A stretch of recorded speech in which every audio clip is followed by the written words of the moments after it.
Do you know that the vagina is the most resilient, the most self-sustaining organ, and it's only secondary to the brain, in my opinion.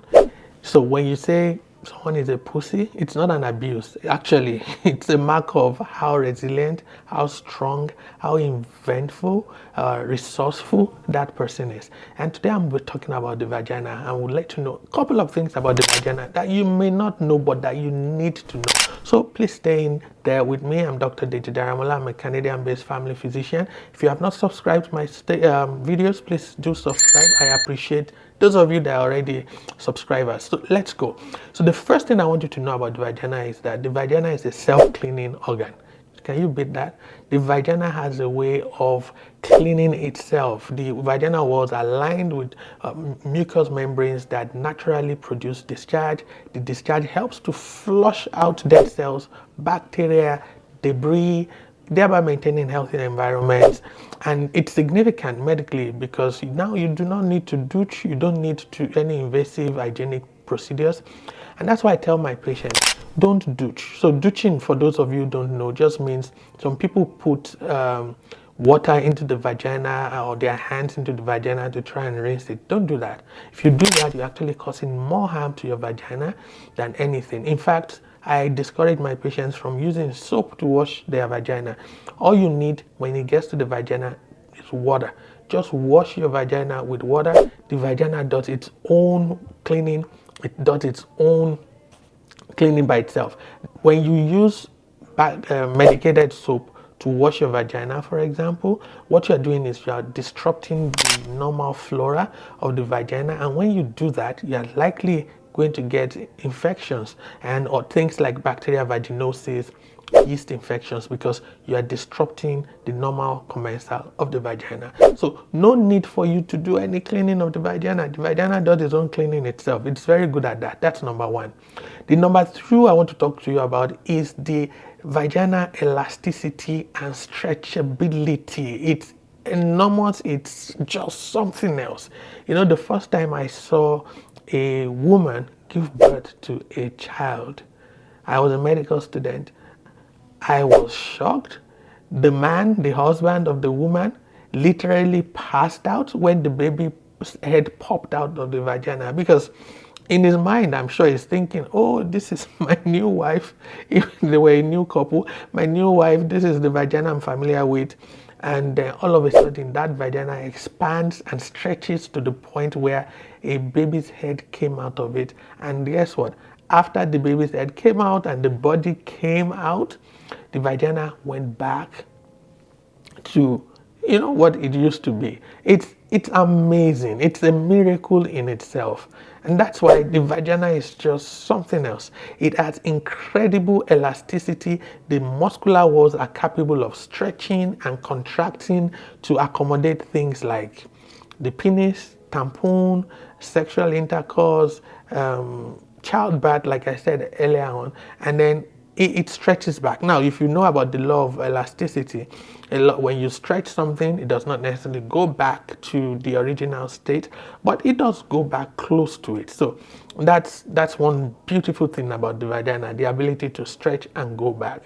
The third thing I want to talk to you about the vagina is that the vagina maintains its own acidic pH, and that's typically between 3.8 to 4.5, and it's able to do this by itself. You don't need any medication or anything. And because it maintains this acidity, it protects itself from pathogens and microorganisms, and keeping its own normal commensal the way it wants to be. So the main organism in the vagina is a good bacteria called the lactobacillus.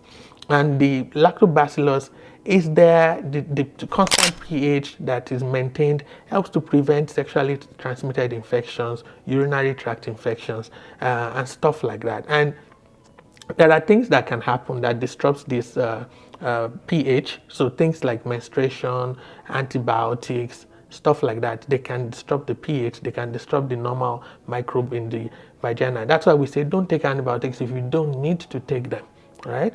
And also, on this note, don't do long baths. For those of you who like to lie down in a bath and just soak yourself in the water, you see that as a sign of luxury.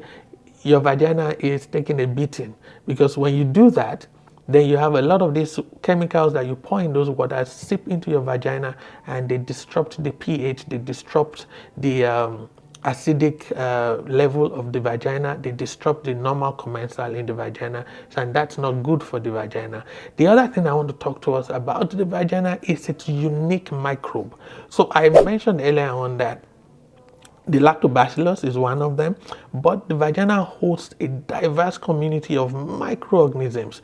You have candida, fungi, you have bacteria, you even have viruses, with all of them living together in harmony in the vagina. The lactobacillus is the prominent species in a healthy vagina, but all of them are there. So when patients come to me and say, "Oh, doctor, I have candida in my vagina," I'm like, yeah, you should have candida in your vagina. If you didn't know that, now you do know. If the patient comes and says, "Oh, I have bacterial vaginosis," I say, bacterial vaginosis is not a sexually transmitted infection. It's not. If the discharge is too much, then yes, that's usually because you've disrupted something in the normal commensal of the vagina, and then we treat it. But the vagina is so good at maintaining its own unique microbiome. You have to give thumbs up to the vagina for that. And then the other thing I want to talk about, I think that's the fifth point, is that vaginal secretions are used for many things.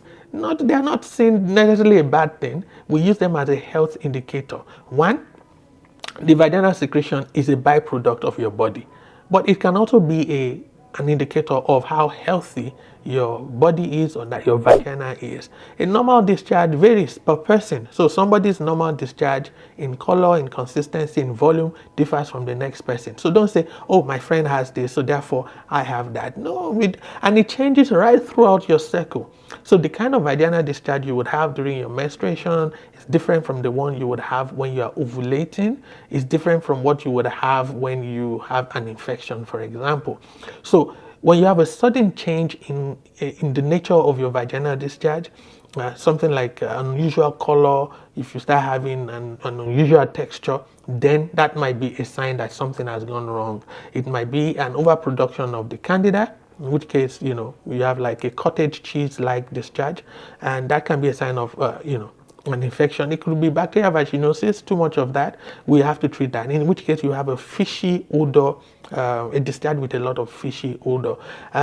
I'll talk more about the vagina in part B of this video. I think this is enough for today. Please subscribe to my station if you haven't done that, and I'll see you next.